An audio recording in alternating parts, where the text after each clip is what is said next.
eu sou a Lisa, idealizadora da marca Isca Marina, e venho hoje com mais um episódio do podcast do Isca Marina Cast, que é uma extensão da marca Isca Marina para a gente contar histórias e navegarmos juntas umas com as outras nas histórias de outras mulheres para nos inspirar fortemente. E olha só, hoje eu tenho uma pessoa aqui, gente, muito forte, muito especial, a quem eu tenho uma referência de vida e de história. Eu navego sim na história dela. Apresento para vocês o nosso bate-papo hoje com Jaqueline Rocha, terapeuta. Seja muito bem-vinda, Jaqueline. Obrigada, Lisa.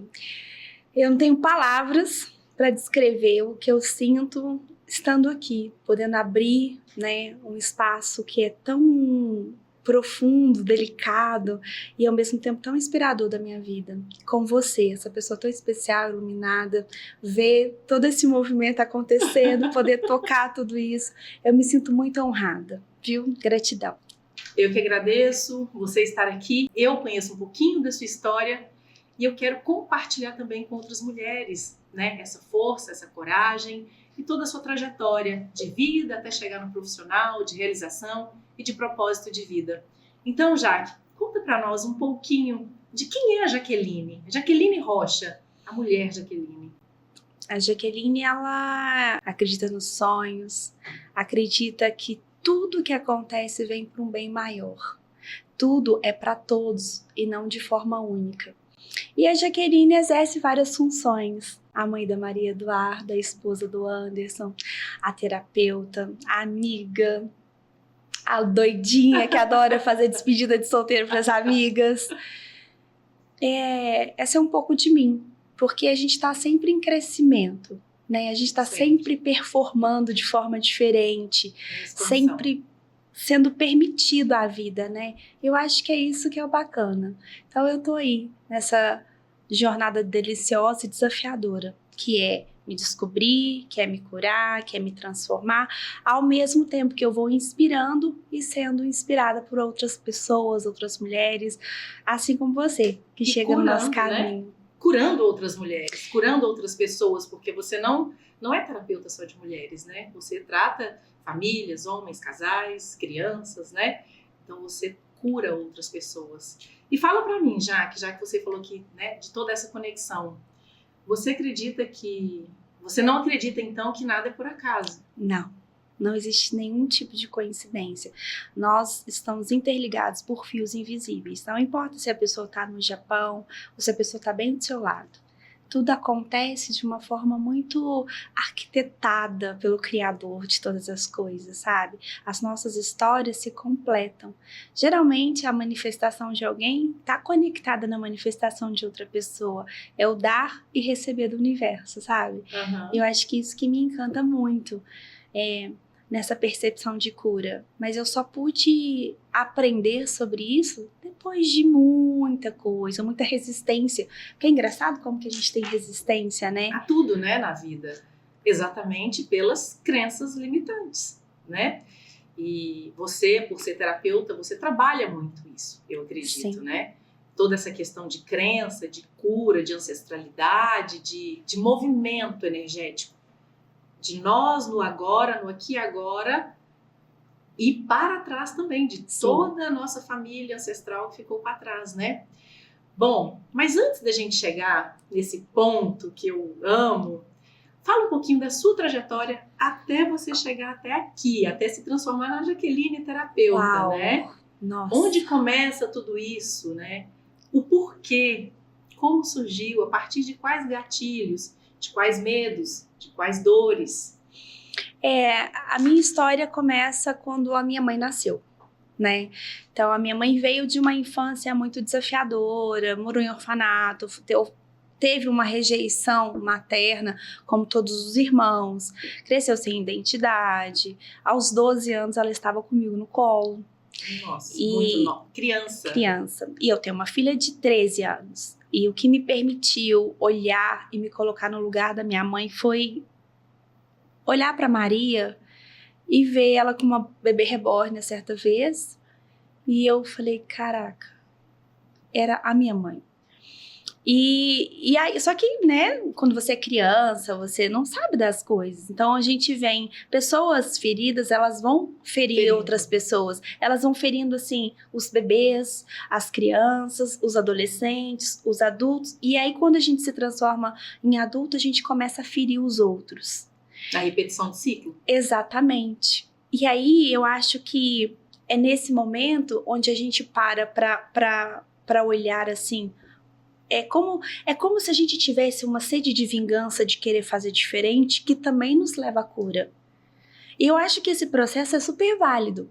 Eu prefiro ir para esse olhar do que ir pelo olhar daquela pessoa que larga tudo. Então, tipo assim, a minha vida não tem sentido, então eu vou entrar para as drogas, para prostituição, vou roubar, vou matar. Que acha uma justificativa. Exatamente. Né? Na verdade é isso, para tapear, para esconder essa dor. Exatamente. Ou essa história. E eu queria ser tão diferente da minha mãe, tão diferente dela. Eu não aceitava, era inadmissível qualquer semelhança com ela. E hoje eu sou muito grata, porque eu sei o quanto ela foi incrível, o quanto eu pude escolher ela e por que eu escolhi ela. Mas quando eu tinha 1 ano e pouquinho, eu tive uns pais adotivos, minha mãe muito nova, e assim a gente foi, né, passando, meu pai com outros casamentos, outros filhos, outras famílias, outras pessoas feridas, outras irmãs feridas, e aí a teia, ela foi se transformando, né, ela foi se montando, crescendo, abrindo, né? Ela foi crescendo e assim foi passando gerações, pessoas, conflitos, dores. Mas, Lisa, quando eu paro para fazer uma reflexão, tem duas transformações na minha vida. Eu me lembro que quando eu era criança, a minha mãe odiava o Natal. Ela odiava. E eu amo o Natal. Mas eu não amo, não é de raiva dela, não. Eu amo por amar mesmo. E eu sentia o cheiro da comida dos vizinhos. Eu via a festa. Eu via todo aquele movimento, aquela família falando alto, as crianças brincando. E eu olhava assim, né? Porque nós morávamos naquelas casas de fundo, que aqui eu acho que vocês chamam de colônia. E aquilo me encantava. E a minha mãe chorava a noite inteira, porque ela lembrava do orfanato, ela lembrava de não ter. E a vizinha sempre me chamava e eu ficava tão grata. Tão feliz. E eu achava o máximo. E esse foi um primeiro momento onde eu pude me encantar pela vida, onde eu pude achar o Natal mágico, onde eu pude achar tudo mágico, assim, né? Mesmo quando eu tinha briga, mas a gente era criança, não sabia, e eu via todo mundo recebendo presente e eu não ficava triste. Para mim era um presente estar ali. Eu podia estar lá dentro também. E é muito engraçado como... Você já vivia a gratidão naquele momento. E hoje eu percebo isso. Hoje eu percebo. Né? Não tinha consciência do que é ser grato. A minha mãe comentava que quando eu tinha 9 anos de idade, ela fez um aniversário para mim. Chamou a rua inteira. E eu não ganhei nada. Eu ganhei um único sabonete. Que a vizinha ganhando sabonete. E eu fiquei tão alucinada. Mas eu fiquei tão feliz da festa. E aí eu andava com sabonete pra cima e pra baixo. Eu gostava de andar com sabonete, sabe? Era um amuleto, um sabonete. Porque é sobre isso, sabe? E eu não entendia. Eu vivia, mas não entendia. Quando eu cheguei à fase adolescente, eu tive uma experiência com Deus. Então foi onde eu conheci o amor de Jesus por mim. E aí eu soube o que era o amor, que eu era amada, que o amor estava à minha disposição. A minha mãe, ela veio de uma ancestralidade onde os abusos eram comuns, né? E assim como ela sofreu abuso, até por parte do meu pai, por parte de outros homens, eu também sofri esse abuso dentro de casa, quando eu tinha 11 anos de idade. E aí, aquela vingança que eu falei no início, ela foi aquela vingança má. Porque eu queria realmente me vingar da pessoa, sabe? Eu queria fazer... Existia um ódio ali dentro, uma raiva, né? Existia uma raiva muito grande. E eu fiquei doente.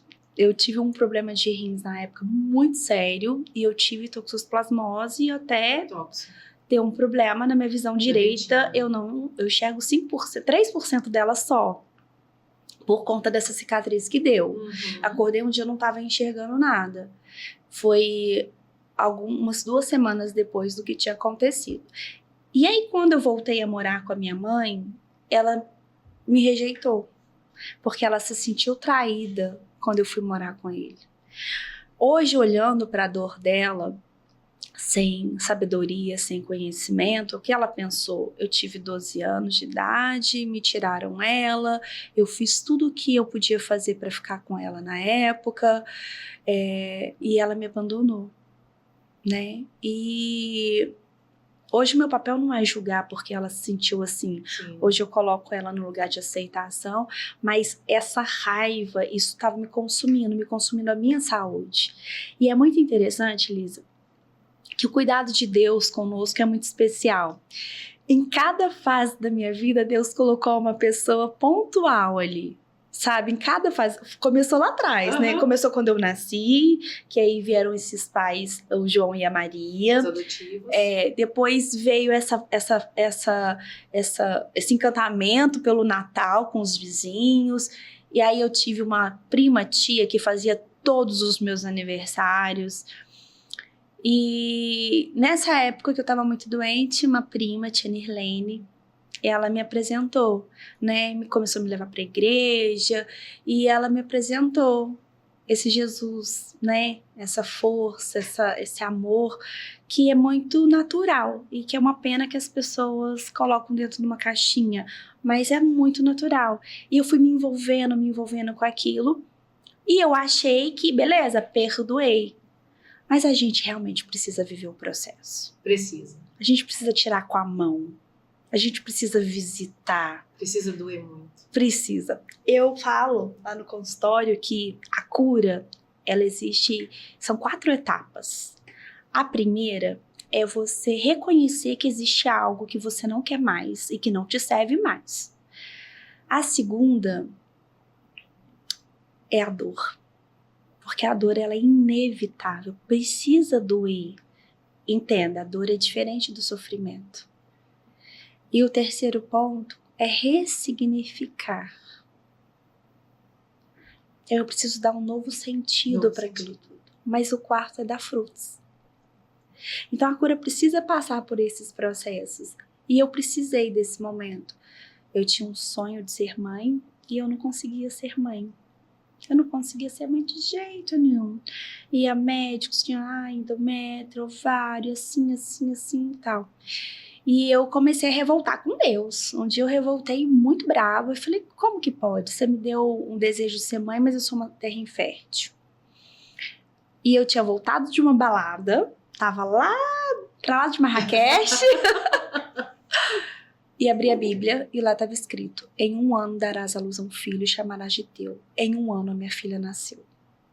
Meu Deus. A Duda é uma promessa. É uma promessa. É muito forte, né? E a gente que se conecta dessa forma com o Criador, a gente consegue enxergar cada detalhe do que Ele faz na vida da gente. E a gente consegue enxergar cada pessoa que Ele coloca para dar a mão a gente, né, a nós, em cada processo. Isso para mim hoje é muito claro. Antes eu não entendia, né, porque fulano entrou na minha vida, porque ciclano saiu, porque, né, tinha muito, né, a gente tem muito disso. E às vezes a gente repele, né? A gente tá tão aqui no mental, a gente quer tantas coisas do nosso jeito, que é enviado ali uma ajuda, é enviado para nós ali uma solução e a gente não quer ver. A gente não quer ver, a gente não entende, jeito. A gente não enxerga. E dentro desse movimento todo aí, Jaque, você, antes, né, do movimento da terapia, né, de ser terapeuta, você teve uma outra profissão? Tive. Ai, meu Deus. Outras, aliás. Bom, aos 14 anos de idade eu trabalhava. Aos 11 eu pegava café na roça, né? Aos 14 eu trabalhava numa loja e sempre fui muito curiosa. E eu comecei a aprender... Quando estreou o celular, e eu comecei a aprender a trocar aqueles visores da LCD que queimava, desbloquear telefone. Aí eu fiz faculdade de fisioterapia. eu parei na residência, porque eu perdi 2 pacientes pequenininhos, recém-nascidos, eu não tive estrutura. Aí eu migrei pro dermato funcional, ali fiquei trabalhando com pós-operatório. Aí eu fiz gastronomia por hobby, em Curitiba, né? Porque aí a minha vida foi saindo da minha cidade natal, que é Carangola, São Paulo, Curitiba. E olha que interessante, Lisa, quando eu era pequenininha, eu falava assim, eu vou morar em Curitiba. Olha o poder das nossas palavras. O poder da palavra. A manifestação. Porque lá é lindo. Lá tem aquelas flores que era tulipa e eu achava que só tinha lá. Eu achava que tulipa só existia em Curitiba. Falava, lá é frio, por isso que só tem lá, tipo, menina. Outra coisa também, era quando eu era pequenininha, eu falava assim para as minhas amiguinhas, eu não posso ter filho, eu vou adotar. Então, para você ver como que a palavra tem poder tanto pro bem quanto pro mal. E o quanto tempo você ficou sem conseguir engravidar? Sem conseguir engravidar. Quando eu visitei esse passado, eu falei, caraca, eu sempre falei isso. Que foi um livro que eu li chamado Bênção e Maldição, e ali eu tive consciência. E aí eu fiz gastronomia por hobby. E aí quando eu tive a minha filha, eu e o pai dela interrompemos o relacionamento, e eu falei, putz, o que eu vou fazer agora? Uma das maiores dádivas que eu hoje enxergo é o livre-arbítrio. A gente tem o poder de sair fora de qualquer situação que a gente está vivendo. De qualquer uma. Mas não é fácil. Não é fácil. Mas sabe por que eu acho que o é mais desafiador? É o nosso autoquestionamento. É o nosso autojulgamento. Porque assim, a opinião do outro é tão insignificante diante de tudo. Pensa, bilhões de estrelas, bilhões de galáxias, um planeta, vários países, bilhões de pessoas, a sua opinião, a minha sobre a sua vida. A gente precisa ter esse hábito de olhar onde eu estou e aonde eu quero estar. Quando eu me separei dele, nossa, ele não queria a separação. Esse medo te paralisou? Muito. Do que fazer se eu separar? O que eu vou fazer depois? Mas a toxicidade do relacionamento era muito maior do medo. Muito maior. Era você gorda, você não vai emagrecer nunca, era vida noturna, prostíbulos, era vícios, né? O dia que o meu pai faleceu, eu abri a porta da minha casa, ele estava caindo bêbado ali. Quando a minha irmã falou, o pai morreu, eu abri o pai, ele caiu. Ele demorou 5 dias para descobrir que meu pai morreu. Então, assim, é o que eu te falei, a vontade de viver diferente da minha mãe era muito maior. E eu cresci com ela, eu cresci presenciando relacionamentos extremamente abusivos porque ela não se sentia merecedora de viver uma relação saudável. Jaque, dentro desse contexto de relacionamento abusivo, você, como terapeuta e como pessoa, né, que já viveu tudo isso, a gente se envolve, nós mulheres, nos envolvemos com homens abusivos por já ter vivido situações de abusos familiares? Você acredita nisso? Sim. Tem relação ou não tem relação? Tem muita relação com o feminino e com a repetição de ciclos, né? Como eu falei, eu vim de uma mãe, uma avó, uma bisavó, todas, a minha mãe, minha avó, minha bisavó, todas deram os filhos para os outros, todas, sem exceção. Minha mãe, minha avó, minha bisavó. 3 gerações doando filhos. Doando os filhos, né? Doando mesmo. A minha avó, tipo, limpando a calçada, que menino, pode levar pra você. Por quê? Descartável. Por quê? Porque era alcoólatra e era dependente do sexo masculino emocionalmente. E o que eu percebo hoje? Eu percebo que que o feminino, ele tem uma necessidade de cuidar. Você tem filhos, homens. O apego da mãe, do menino, ele é maior do que a relação da mãe com a menina. Com a filha. É como se a gente quisesse ser aprovada e quisesse salvar. Um dos maiores erros que nós mulheres cometemos, e eu te falo que eu tenho trabalhado muito isso em mim, é querer salvar o homem. É achar que nós somos responsáveis por aquele ser, por aquela vida, né? Mas eu percebo que isso está muito no nosso ego interior. Sobre a mulher é sábia. A mulher sábia edifica a sua casa. Qual que é a sua casa, Lisa? É você. O primeiro lar que eu habito é o meu corpo. É você. Exato. Então a mulher sabe, ela se edifica, ela olha pra ela, ela tira aquilo que não vai usar mais. Isso a gente fala de relações, a gente fala de de trabalho, de todos os setores da nossa vida, né? de objetos em casa, porque a gente precisa estar sempre fazendo uma faxina. E também sobre os ciclos. O que nós aprendemos dentro de tantos estudos? O padrão, ele vai se formar. Você pode cortar o ciclo. Se você não corta, ele vai continuar. Ó, minhas avós, minha bisavó, minha avó, minha mãe. E quando chegou em mim, eu tive a oportunidade de romper esse ciclo, pelo menos com essa questão da maternidade. Só que até eu chegar aqui, eu repeti casos e casos de abusos. Eu tive companheiros na minha vida de abuso. E é muito interessante que a vítima sempre pede desculpa.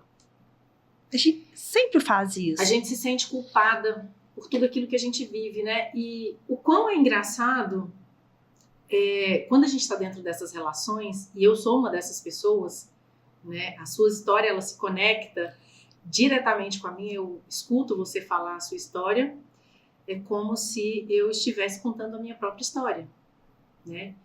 E é até por isso que o nosso podcast tem a frase Histórias que Navegam Juntas. Por quê? A gente se conecta dentro do contexto alheio. Porque, na verdade, ninguém vive aquela história sozinho. E eu, por anos, vejo você falando da sua mãe, eu, por anos, imaginei que só eu tivesse aqueles problemas. Eu pensava que eu era a única no universo. Eu falava, gente, só eu que tenho problemas de relacionamento com a minha mãe? Será que só eu que já vivi abuso sexual na minha vida? Só eu vivi 4 abusos sexuais. Eu falava, meu Deus do céu, como assim? Só eu tenho problema? Eu olhava só pra mim. E hoje, né, abrindo esse espaço para você falar da sua história, eu te vejo, te escuto e me conecto com você. E esse é o propósito. É isso que eu quero que a gente consiga levar para outras mulheres, para outras pessoas.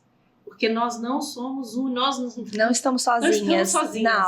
Não somos uma aberração, não porque a gente fica com vergonha, né? Porque por anos eu me coloquei no lugar de vítima e culpada. Eu me sentia culpada. Exatamente. E vítima. Vai e volta. Então, assim, a cabeça, ela fica muito confusa. Porque, poxa, como é que eu sou vítima, mas eu sou culpada? Uhum. Então, a cabeça, ela entra em transe. Muito louco.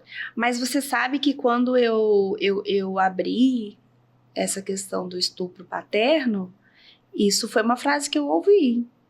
Eu ouvi isso da minha mãe. Se ele fez, foi porque você permitiu. Mas eu tinha 10 anos. Colocaram a culpa em você. Mas por quê? Porque também foram colocar a culpa nela. Você é muito bonita. Quando ela era criança, minha mãe sempre foi muito linda. E aí falaram pra ela, porque você é assanhada. Por isso que fizeram.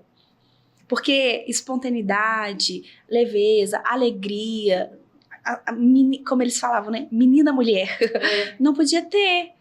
Então, ela aprendeu dessa forma e ela fez isso. Ela replicou. Inclusive, quando aconteceu a situação, uma das cúmplices da situação, ela também foi vítima do pai. E essa pessoa é a única que ainda tem pra eu conversar com ela dentro da minha vida ainda, sabe? Porque, tipo, quando aconteceu que eu comecei a ressignificar, quando meu pai faleceu, eu fiquei com ódio de Deus. Porque eu falava assim, como que você levou ele? Não é possível. Agora que ele ia sofrer, que ele ia pagar, que ele ia ficar doente. Só que eu falei uma frase assim, pode ir em paz aqui em mim. Ele morreu a 1000 quilômetros de distância daqui. Pode ir em paz que eu te perdoo. Mas eu não tava perdoando. Eu só falei isso. Mas só de falar é o que eu te falei. Eu vi que tinha alguma coisa pra fazer. Porque eu fiquei... Depois de muitos anos, eu falei, não, aconteceu, já... Mas que tô ótima. Jogou pra baixo do tapete. Mas aí vem a vida, bate na sua porta e fala assim, oi, vem cá, tem um negócio aqui que você precisa olhar, porque não é seu. Essa culpa não é sua. Por que a gente negligencia toda essa dor? toda essa história, enquanto terapeuta? Por que fazemos isso? Porque isso é muito comum. Você fala isso de forma geral? Assim, homem e mulher ou mais as mulheres? De forma geral, por que o ser humano negligencia a própria história? Porque quando a gente negligencia a própria história, que foi o meu caso, né, não é só porque doía muito. Não é só porque eu me sentia culpada. Tem toda uma autossabotagem também de vergonha. Exatamente. De expor a minha vida a você. De expor a minha família e o seio mais íntimo nosso para o outro, para o mundo. Né? O que eu penso? Nós nunca fomos encorajados a falar dos nossos sentimentos. Eu falo nós, os nossos ancestrais. É como se a humanidade, ela viveu centenas de anos pela sobrevivência da espécie. Era isso. Tanto que a comida era moeda de troca por quantas dezenas de centenas de anos. E aí, hoje em dia tem uma revolução, mas vamos falar que isso começou, sei lá, há uns 150 anos atrás, com um movimento muito pequeno. E a gente não é encorajado. Por quê? Você imagina que você tem autonomia sobre você, não é assim? Uhum. Então, se alguém faz alguma coisa, é porque eu permiti. E na terapia, uma das coisas que mais confrontam os pacientes, eu falo, incluindo a mim, é essa autorresponsabilidade. Eu não posso mudar o meu passado, mas eu posso ressignificar. Eu não tinha forças físicas na época para impedir o ato, mas eu poderia ter agido de outra forma. Enquanto criança? Não, enquanto adulta. E a gente faz esse movimento de enfiar para baixo do tapete. Então, hoje, eu acho que um grande avanço na sociedade vai ser esse movimento que já inclui dentro das escolas reconhecer as emoções, reconhecer o limite do corpo, o respeito da fala, né? Porque as pessoas sofrem abusos, Lisa, de diversas formas. Sim. E aquilo que é abuso para você pode não ser abuso para mim. Se eu te dou um presente, você não recebe, o presente é meu. Se você recebe, o presente é seu. Então, talvez aquilo que vai doer em você não vai doer em mim. Mas conhecer a si mesmo, né? Isso é uma coisa que transforma, isso te liberta. E a gente está aprendendo a fazer isso. Eu vejo muitas senhoras de 60 anos que chegam ao consultório por intermédio de filhas mais novas e elas falam, nossa, mas isso aconteceu há tanto tempo que eu nem sabia que estava aí. E isso nos ajuda a perdoar. Isso nos ajuda a perdoar. Né? E dentro dessa sua conduta terapêutica, né? Como você se tornou terapeuta e quando você se tornou terapeuta, eu imagino que você já deveria estar nesse movimento de busca, de cura, de autoconhecimento e de autoamor. Mas você já se sentia curada quando você buscou? Lisa, eu acho que não existe uma cura plena. Nós estamos nos curando. No processo. E a gente vai nisso aí até... É igual aqueles memes, né? Cada vez menos. E aí você vai adquirindo novas experiências também. Né? Porque a gente não fica ali redondinho, ali, eu sou um anjinho. O meu processo na terapia foi assim. Eu trabalhava com eventos como chefe de cozinha. Entrou a pandemia. Só que, antes de entrar a pandemia, eu queimei a minha mão, tá vendo aqui? Fazendo arroz em casa. Depois de uma semana de muito trabalho, fogo de chão, evento para 100, 200 pessoas, eu queimei a mão fazendo arroz. E aí eu precisei ficar quietinha, porque chegou a mostrar os ossinhos, mas não rompeu nenhum nervo, né? E aí eu precisei passar por esse processo. Aí eu assisti uma série que alguém me indicou no Netflix, porque a minha cachorrinha tinha falecido. Primeiro, eu tinha vindo de uma situação fechando um restaurante quebrada, falida, acabada. E envergonhada mais ainda, porque aquela sede de dar certo na vida para mostrar para minha mãe. Não, era para ela mesmo. Olha aqui, aquela menina que você falou que não ia ser ninguém, olha quem ela é. Fazendo para o outro. Fazendo para o outro. Eu tive 2 posições assim, fazendo para o outro também. Ai meu Deus. Não façam isso, gente, porque é terrível. E aí, nós fechamos o restaurante. Na época era o meu o meu namorado, hoje é o meu marido, né? Que sempre me apoiou, que sempre comprou todas as minhas loucuras. E a gente faliu. Aí a minha cachorrinha faleceu. 20 dias depois, o meu sogro infartou. E 1 mês e 10 dias eu queimei a mão. Então foi uma sucessão de desafios aí, né? De catástrofes. Na época eu falava isso. Por que Deus? Que não sei o quê. E eu tive que ficar quietinha, assistindo série. E tudo aquilo que tá buscando, que a gente busca, também busca por nós. E eu tava naquela pergunta, mas é isso a vida? É isso aí? Eu não vou dar certo mesmo? Ela tá certa? Eu comecei a me questionar. E aí eu comecei a entrar num quadro depressivo, né? E na época eu fumava.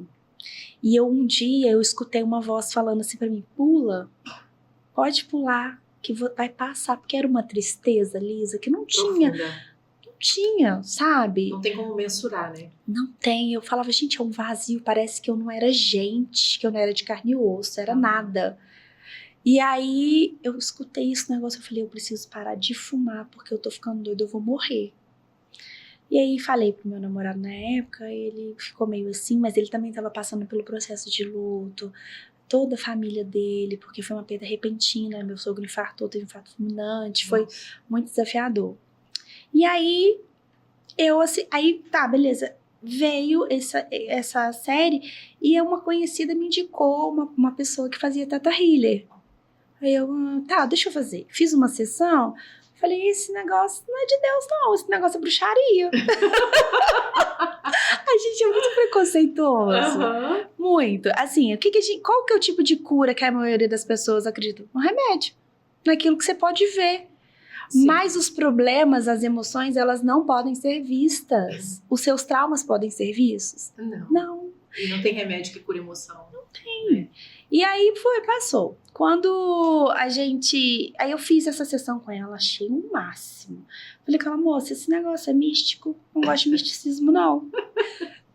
Porque eu carregava, o que eu te falei, eu carregava essa doutrinação da igreja muito forte. Religiosa. E como aquele amor de Jesus tinha me libertado, na época eu não sabia que aquele amor era gratuito. Eu achava que eu só ia receber aquela sensação se eu andasse daquela forma. Exatamente. E isso também funciona nos relacionamentos abusivos. Então, a gente tem uma construção de família, não. A sociedade me vê como uma chefe de casa, como uma mãe exemplar, sim, só porque eu tô dentro dessa estrutura. Se eu sair, ou eu abandonei meus filhos, eu fui abandonada pelo marido, eu não dei valor a isso. Mas esse olhar parte do nosso pensamento, é nossa por isso que a autoestima é como você se vê. Se você se vê dentro de uma desconstrução, a sociedade vai te entregar isso. Exatamente. E aí, tá, eu achei aquilo o máximo. Falei, o negócio funcionou. Parei de fumar e tal. Falei, olha, esse negócio é legal. Tá dando resultado. Aí eu falei com ela assim, deixa eu te falar, isso não é místico, não? Ela falou, não, isso é ciência. Eu falei, se é ciência, eu vou aprender a fazer. Na época eu trabalhava com uma empresa aí, desses marketing de multinível, e eu tinha acesso a várias palestras. E numa dessas eu ouvi falar sobre física quântica, Hélio Couto. Falei, o que é isso? E fiquei como eu te falei, o universo envia pessoas pontuais. Eu fui sorteada para ir a um evento com passagem paga lá pro Rio de Janeiro. Eu fui pro Rio de Janeiro com R$150 na carteira. Cheguei lá e uma moça que eu nunca tinha visto, a Tamires, ela sentou e me contou tudo sobre mecânica quântica, sobre lei da atração, sobre mudança de como que uma crença é formada fisiologicamente no seu cérebro, porque eu precisava crer para ver, né? Sim. E aí começou a minha busca. Isso foi em setembro de 2019. Veio a pandemia em 2020 e eu já fiz esse processo. Então, assim, eu falo que o meu processo foi curto, porque eu sou muito prática, né?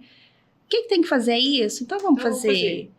E aí eu comecei a estudar, comecei a fazer os cursos, fiz as formações do Theta Healing, fui estudar terapia multidimensional, fui estudar neurociência, desenvolvi um método hoje chamado Transformação e Propósito, que traz toda essa cura com ancestralidade, mas ao mesmo tempo todo o direcionamento do que é que eu vim fazer aqui.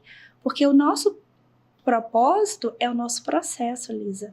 Não é lá. Não é lá. Não tem uma linha de chegada. Não tem um limite, né? Não.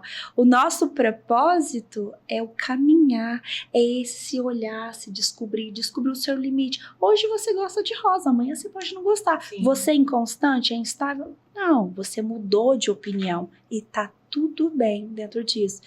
E aí eu me apaixonei por esse processo. Quanto mais eu fui me curando, mais foi se abrindo o leque, né? E aí eu percebi que quando eu cozinhava, era uma forma que eu tinha de amar as pessoas.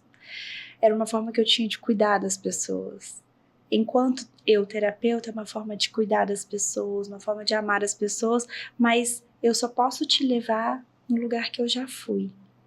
Se caso contrário, vamos juntas, né? No lugar novo, vamos juntas. Vamos juntas. Então, cada parte de mim que foi curada me permitiu conhecer pessoas onde eu pudesse ser instrumento.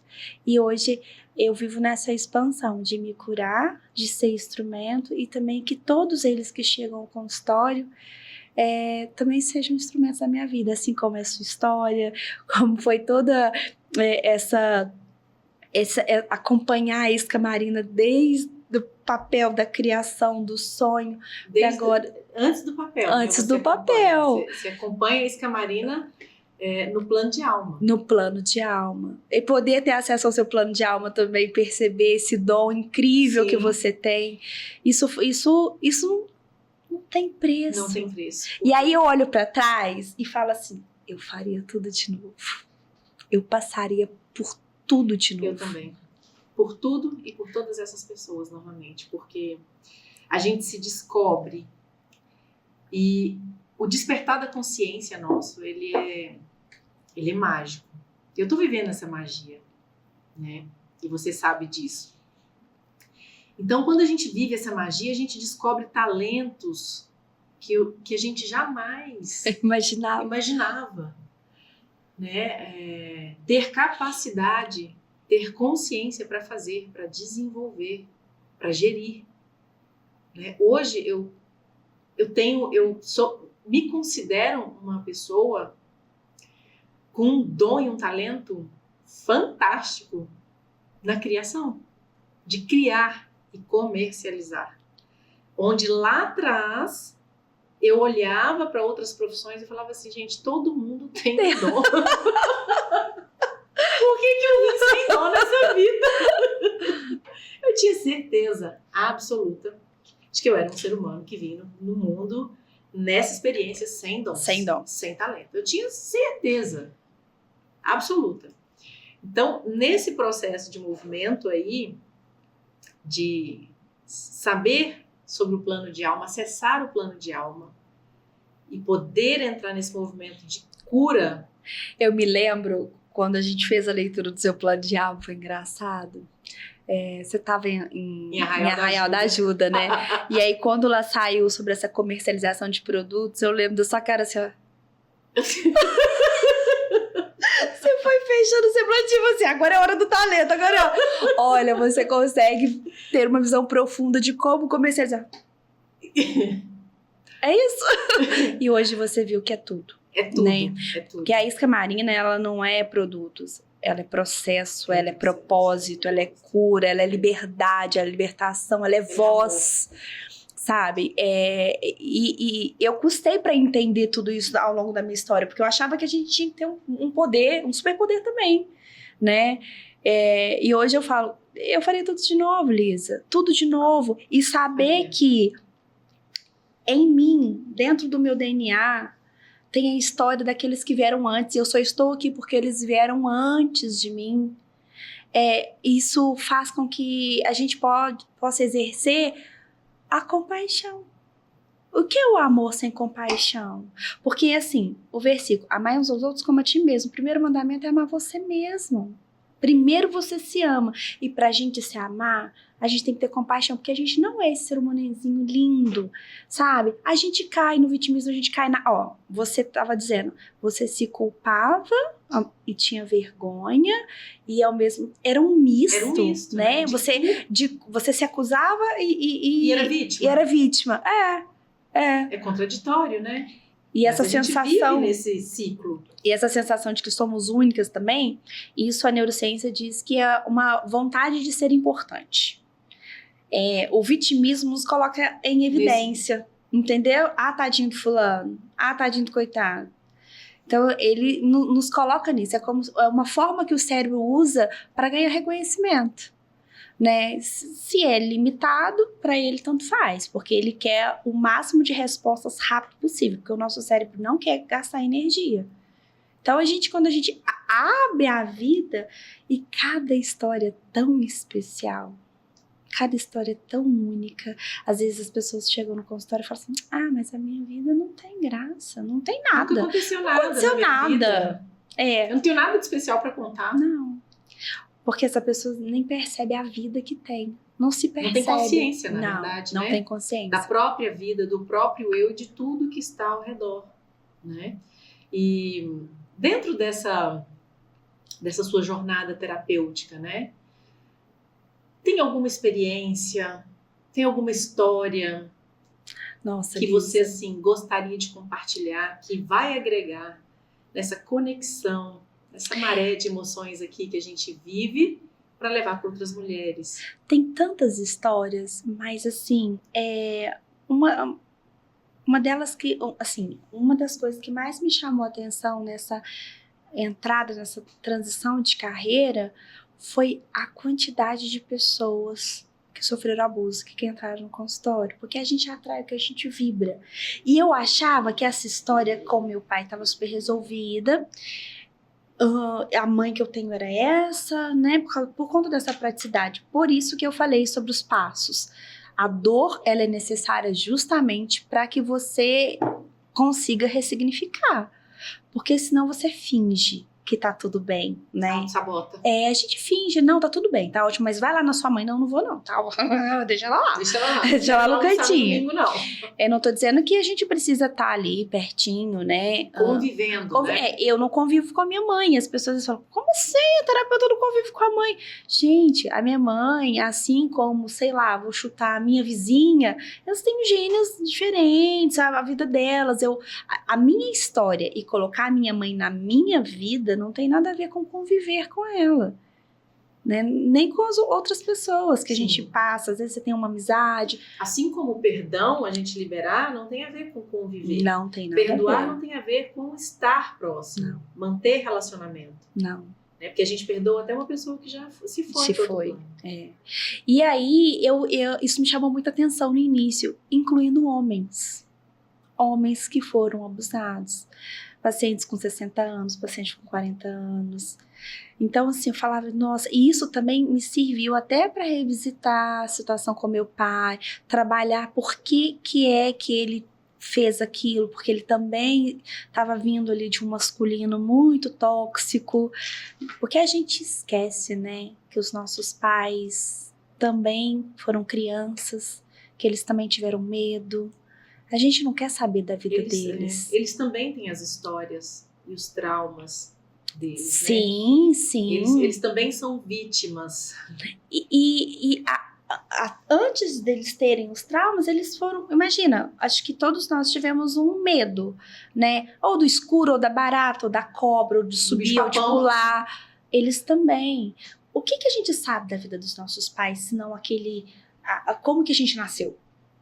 Né? A gente não sabe se eles se apaixonaram de verdade, se eles queriam, o que eles queriam ser quando crescessem. A gente não sabe essa história. Não.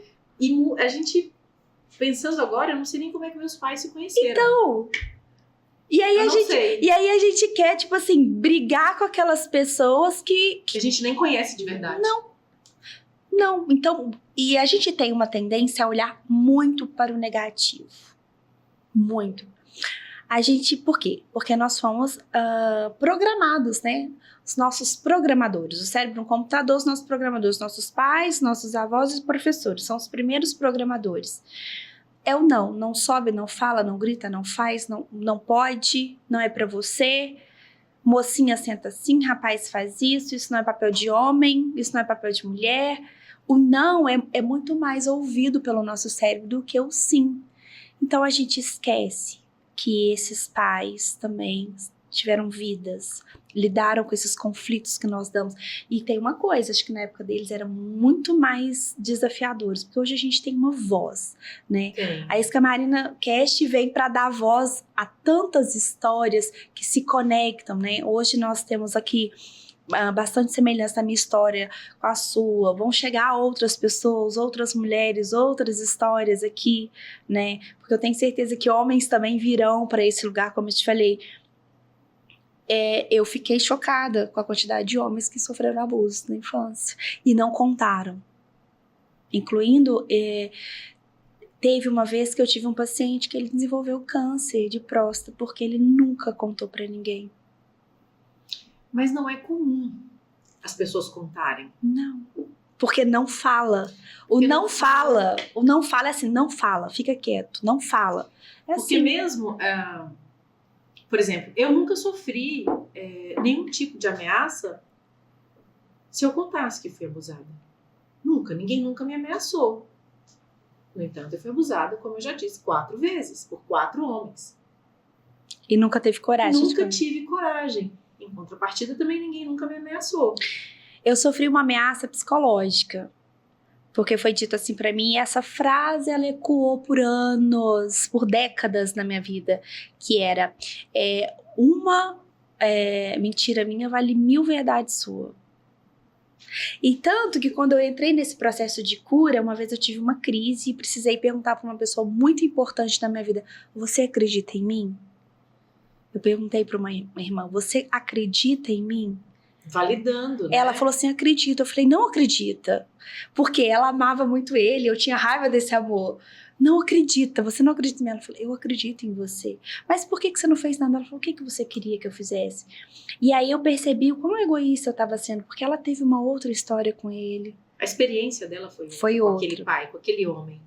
Então, voltando àquela pergunta, né, que a gente vai dando volta, sobre histórias.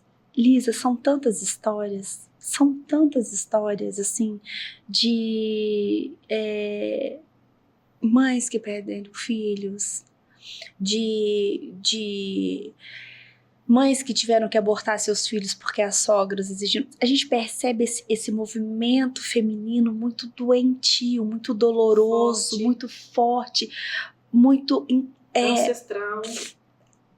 É muito incapaz, sabe? É muito incapaz. Por isso que eu acho que hoje tem uma inversão de valores sobre o feminismo, um feminino muito grande, né?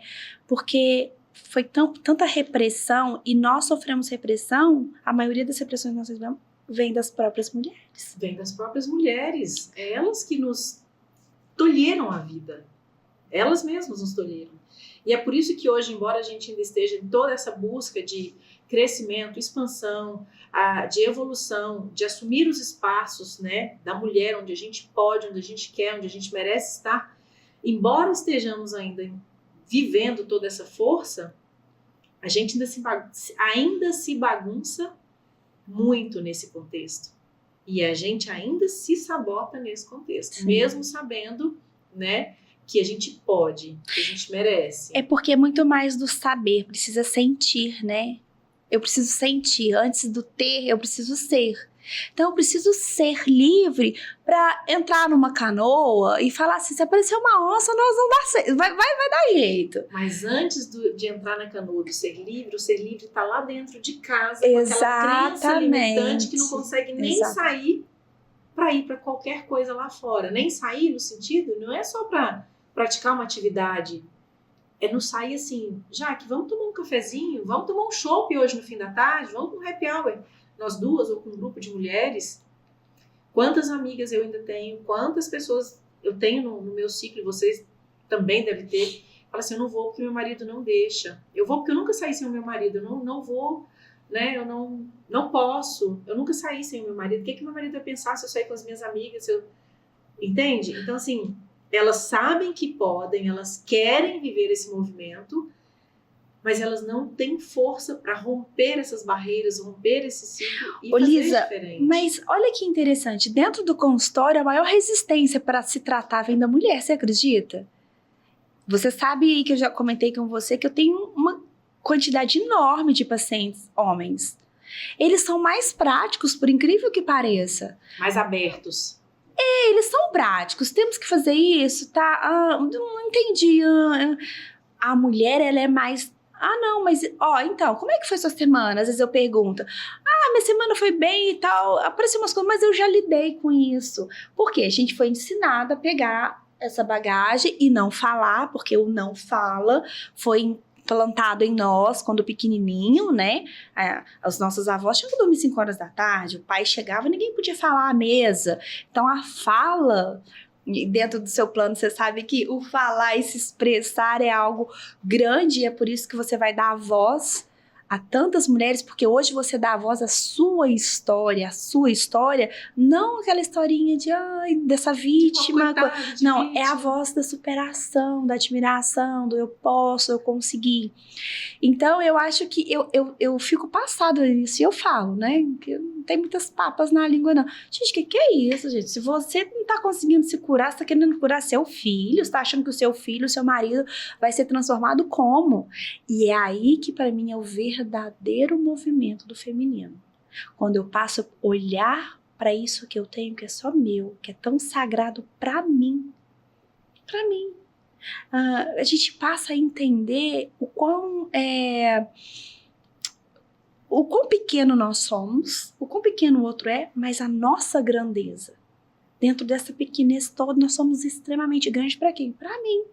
Então, se eu passo a aceitar isso, eu passo a olhar, eu permito ir para uma terapia, eu permito ir para uma atividade física, eu me permito chamar uma amiga para tomar um chopp, para ir no cinema, para bater um papo. E eu acho que essa autossabotagem, esse sentimento, é porque o meu marido... Não, isso já ficou até clichê. Falta você se olhar.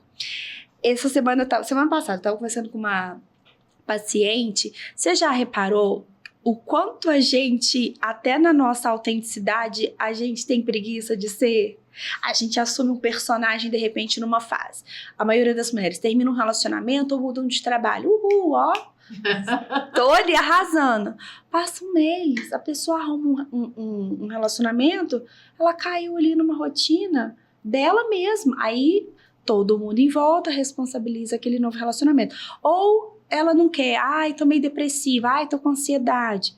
Porque a gente abre mão de ser autêntica. Hoje nós podemos ser. Ainda existe uma grande resistência, sim. Mas hoje temos vozes para todos os lados. Temos, mas eu acredito que não é um processo fácil de ser autêntica. Não. Não é fácil ser autêntica. É diário ali, ó. E hoje, construir isso. O mundo tá tão cheio de mimimi, tá tão cheio de coisas que nos limitam, que o ser humano, ao meu ponto de vista, ele está preferindo hoje ouvir uma mentira bem contada do que uma história verdadeira. Então, as pessoas não querem ficar ouvindo gente autêntica. Porque eu sou 8 ou 80, como diz meu marido. Você é 8 ou 80. Mas você é 8 ou 80 no plano de aula também. O 8 para todos os lados. E ponto final. Porque para mim, eu não sei ser outra pessoa a não ser autêntica. Tudo aquilo que eu falo, que eu expresso, eu realmente estou sentindo. Uhum. Isso tá no meu coração. Eu não sei fazer de conta para puxar saco de ninguém. E aí é que tá. O meu desafio de ser autêntica, e eu acho que da grande maioria, é esse, né? Como é que eu vou ser autêntico se o outro não quer ouvir o que eu tenho para falar? Porque no mundo hoje, quando você fala a sua autenticidade para o outro, do seu pensamento, você se expressa, você está sendo grosseiro, você é muito arrogante. Eu tenho título de arrogante. Mas assim, eu acho que a gente está falando para o público errado. Você está sendo autêntica para as pessoas erradas. Tem gente que quer ver essa luz. Tem gente que não vai. Da mesma maneira que você consegue entrar em ressonância com a sua autenticidade, a gente entra em aceitação com a ignorância do outro. E é isso que nos permite curar. Quando a gente olha para os nossos pais e vê o quanto ignorante e doente eles estavam. Porque quando eles eram crianças, quando eles estavam na casa dos nossos avós, era de uma forma. Depois eles cresceram, os filhos saíram de casa, eles ficaram na solidão, né? Porque o Sim. ninho vazio funciona para todo mundo, mesmo aqueles que não demonstram. Tem pais que vivem sozinhos de tudo e acham que é feliz, mas por conta disso, por conta dessa ignorância. Então, às vezes, cabe a gente perguntar assim, você é uma pessoa autêntica e você tem essa conexão forte, você tem essa espontaneidade, né? E uma força na autenticidade. E uma força. Às vezes eu tenho que falar assim, e por isso que o autoconhecimento é libertador. Sim. Ah, não, gente, não vale a pena não. Sou do Paraguai. Não, sou Deus original, sou do Paraguai, tá tudo certo. Porque é questão de ser feliz e ter razão. Mas eu percebo muito uma resistência, como se a gente tivesse sido acostumadas a curar sozinha. Não, eu dou conta. Não precisa. Eu posso pedir ajuda. Ah, mas a fulana, coitada. Não, coitada não, minha filha. Para de pensar, vai lá. Se abre, conversa, procura ajuda. Vai escrever. Gente, o exercício melhor quando você escreve, quando você para sentir seu coração, quando você vê, cara, não importa se o filho tá na escola, se você tem ou não tem marido, se você tem ou não tem emprego, você tá aqui e agora. Por isso que o maior ambiente que a gente cuida, o primeiro ambiente, a nossa casa. Sobre a mulher sábia que edifica a sua casa, que a gente falou. Qual que é a minha casa? Sou eu. Onde eu habito primeiro. O que é a igreja? Sou eu. Cristo habita em mim. É assim. Depois que eu tô cheia disso, eu consigo compartilhar com você. Agora, antes, não faz sentido. Mas eu acredito que esse movimento aí tá crescendo, tem informação para todos os lados, tem amorosidade, porque antigamente era uma cura meio que forçada também, né? Eu preciso curar. Hoje não, hoje eu vou curar pelos que foram, pelos que vão vir, mas eu vou curar por mim, porque eu mereço mais. Olha você, quando você descobriu que você merecia mais, você sempre soube que você podia mais, sempre. Não é? Mas e o merecimento? É verdade. Eu mereço mais, então tá, se eu mereço eu posso pegar, porque é meu. E é isso. Ô Jaque, você falou aí agora num ponto que eu acho interessante a gente falar também aqui. A energia masculina dentro do nosso feminino. Nossa. Isso aí a gente ainda não tinha falado aqui. E você tocou nesse ponto que eu acho muito importante, porque a gente não se reconhece nessa energia, exercendo essa energia masculina. E quando se reconhece, ainda tem, eu falo, porque eu tô falando por mim, a gente ainda tem a dificuldade de sair dela, Sim. Né? Sim. De deixar ela não ser a energia dominante da nossa vida. A gente precisa ter o masculino e o feminino em equilíbrio. Quando a gente fala isso, a gente tá falando de uma polaridade. Não o feminino quanto o masculino, assim, propriamente dito. Então, essas energias, elas precisam estar ali. O nosso maior desafio é equilibrar. Mas, por exemplo, nós podemos ser uma mulher altamente com a energia feminina dentro da nossa casa e na nossa empresa a gente precisa de ter essa energia masculina, o distanciamento, o respeito, a agressividade, mas uma agressividade sem violência, para você fechar um contrato, para você criar os seus produtos, para você dizer para o pessoal do marketing como é que você quer, você precisa estar ali com aquela essa força. Precisa ali. Com essa força, porque assim, ó, a energia masculina, o homem ele vai ser o provedor, ele vai ser o direcionador e ele vai ser o protetor. Essa é uma função masculina do homem dentro da relação. A mulher, o feminino, ela vai ser, vai cuidar do relacionamento, da alimentação e da organização. Então a gente pega esses dois papéis e traz para nós. Quantas mulheres aí é sozinha para cuidar dos filhos, da casa? Então a gente precisa ter muito isso em equilíbrio. O que eu percebo hoje, nós que viemos de traumas, de superação, de ter arranhado a vida inteira, a gente chega num ponto que é como se a gente tá tão masculino que deixar de ter essa energia em evidência é como se a gente tivesse exposta novamente, vulnerável a gente novamente. Entra em vulnerabilidade novamente. E não só em vulnerabilidade, mas como eu sinto, como se eu hoje eu me sinto, né? Hoje eu sei que eu sou uma mulher forte em todos os setores da minha vida, mas é como se eu fosse ficar frágil. Exatamente. Né? se eu deixar de exercer essa energia, toda essa força masculina, é como se eu estivesse, além de vulnerável, eu também estivesse fraca. Eu vou me sentir fraca. Essa mulher forte, que eu sei que eu sou, né? É como se eu falasse, não, então se eu não exercer, então eu sou fraca. Eu sou essa mulher frouxa. E é interessante como que a gente conecta mesmo, né? Esse conceito dentro de nós. Eu também tô nesse processo, né? Porque, pensa, moro sozinha desde os 14 anos. Fiquei com o pai da minha filha apenas 2 anos. E agora estou há 11 anos num relacionamento. Desses 11, casada. Então, eu e o meu marido, a gente tá passando por esses ajustes, né? Onde eu sempre fui... Eu que me direcionava, eu que provia tudo pra mim, eu que me protegia, porque a proteção é o maior dentro da energia masculina. A gente, não, você vai invadir meu espaço, né? Não, que aqui quem manda sou eu, é do meu jeito. E não. Aí a gente percebe que não tem energia feminina, porque a abundância é a energia feminina. A prosperidade é a energia masculina. Então tem pessoas que têm o suficiente para tudo, saúde, dinheiro, mas elas não conseguem prosperar, tipo assim, avançar com aquilo. Elas ficam ali. E já tem outras pessoas que elas vão avançando e perdendo. Elas ganham e perdem, elas ganham e perdem, elas ganham e perdem. São aquelas pessoas, então, que elas começam a profissão, não terminam, montam um negócio. Exatamente. Não dá sequência, né? Elas não dão sequência profissionalmente em nada e têm grandes ideias, são super inteligentes, são estudadas, mas... Quando chega uma pessoa assim, geralmente eu vou olhar pra mãe, pro pai...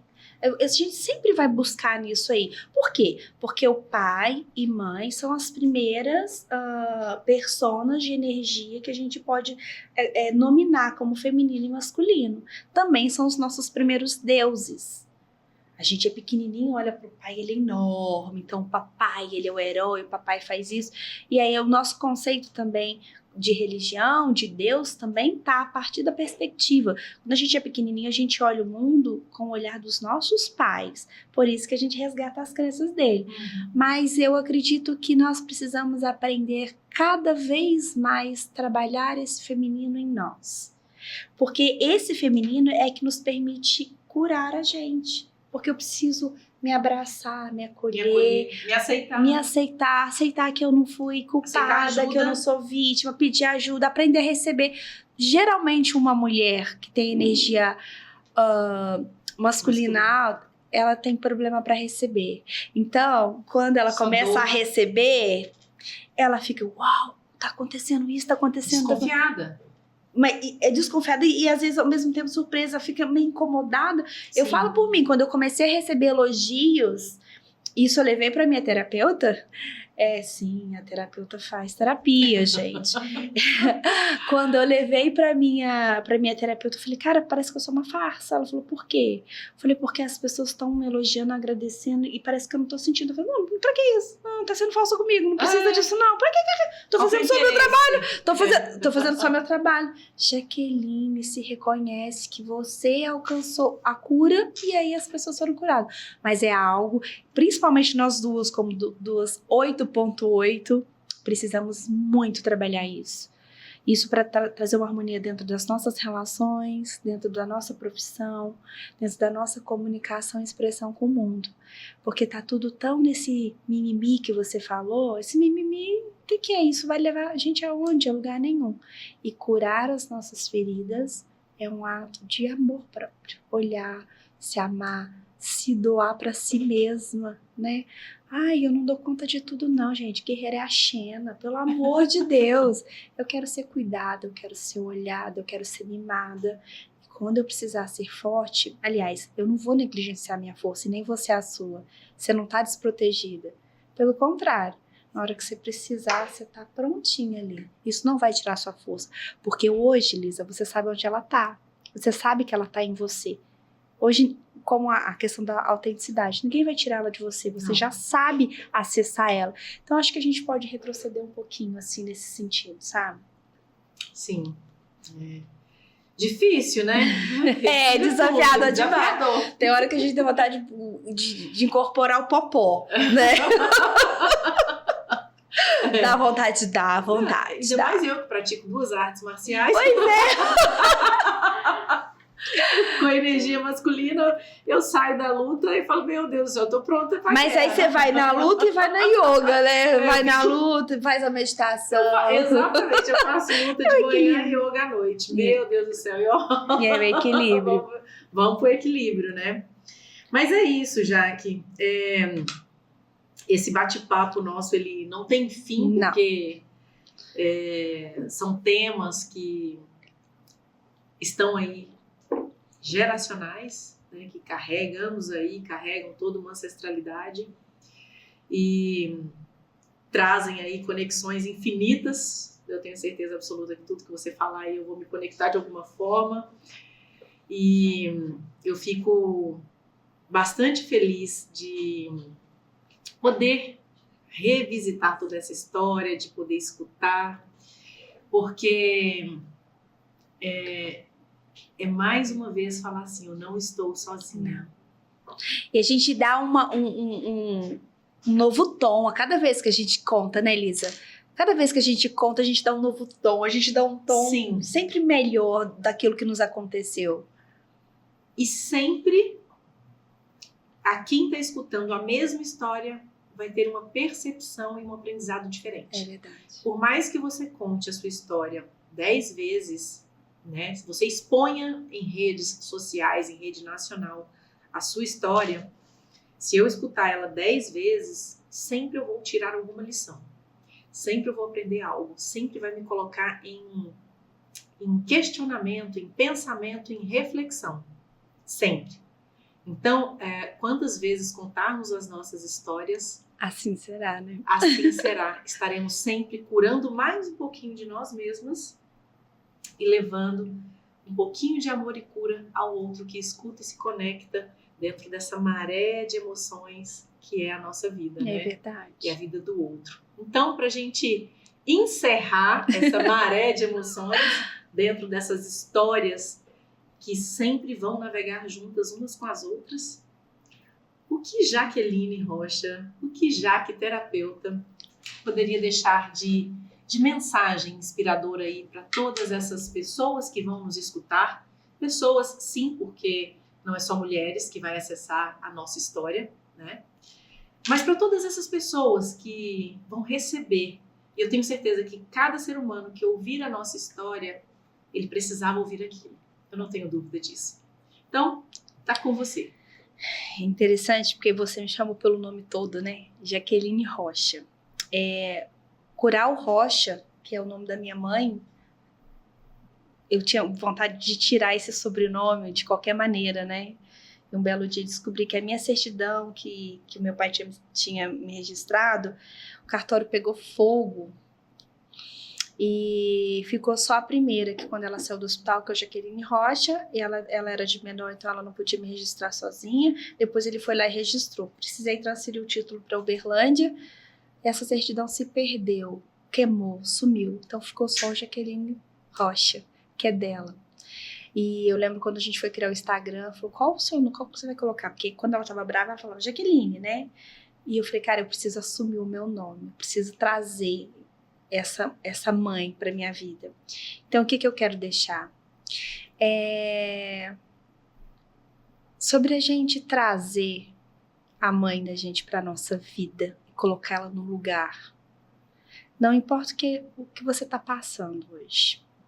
Não importa o que te aconteceu. Não importa como foi, quem foram os personagens. Não desista. Tenha paciência e perseverança. A perseverança, ela vem com a fé. Mas tem uma coisa que sustenta tudo isso, é o sonho. Por que a gente sonha tão pouco? A gente ainda é muito tímido para sonhar.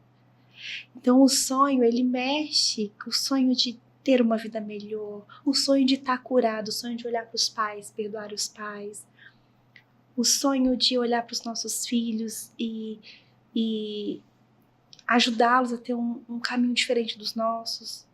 A gente pode todas as coisas, mas esse processo começa quando a gente cura essa parte de nós, quando a gente cura o nosso primeiro berço, aquele lugar que foi tão gostoso, quantas vezes, né, a gente foi acolhido naquele lugar. Então essa mensagem, não importa o que você está passando, vai passar. Acredite. Não espera, confia, é diferente. Quem espera tá parado, quem confia tá aberto. Aprenda a receber. Recebe o dia, você acordou, você recebeu esse dia. Confia, sonha, fecha seus olhos de manhã, imagina como você quer aquele dia. Porque tudo começa na sua mente. E aí você se permite avançar, ir para um outro lugar, e esse lugar é seu e ninguém pode tirar. E não importa o que te aconteça, tudo passa. Então aproveite cada instante, cada passo que você der. E eu agradeço a você mais uma vez por tudo e por tanto, por poder testemunhar tudo isso aqui agora. E eu trouxe um presente para você. Você a testemunha de que o processo ele existe, ele é doloroso, ele passa, a gente cura. E ele dá fruto. E ele gera grandes frutos. Jaque, a minha vida inteira, quanto tempo mais eu viver, mais gratidão eu terei por ter você na minha trajetória de vida, na minha história de cura e de ressignificar a minha vida. Você sabe que você faz parte desse processo, desde o nosso primeiro encontro para sempre. Então, assim, eu não poderia abrir o podcast da Isca Marina sem você. Porque a gente abriu com a minha história para falar do podcast, mas a primeira história a ser contada tem que ser a sua, porque a minha história se conecta com a sua.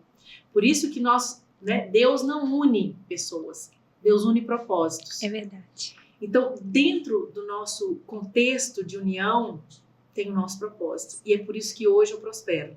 Eu prospero porque eu sempre estarei aqui, de mãos dadas com você. E eu te agradeço, eu amo você, eu honro a sua vida e eu amo a sua vida.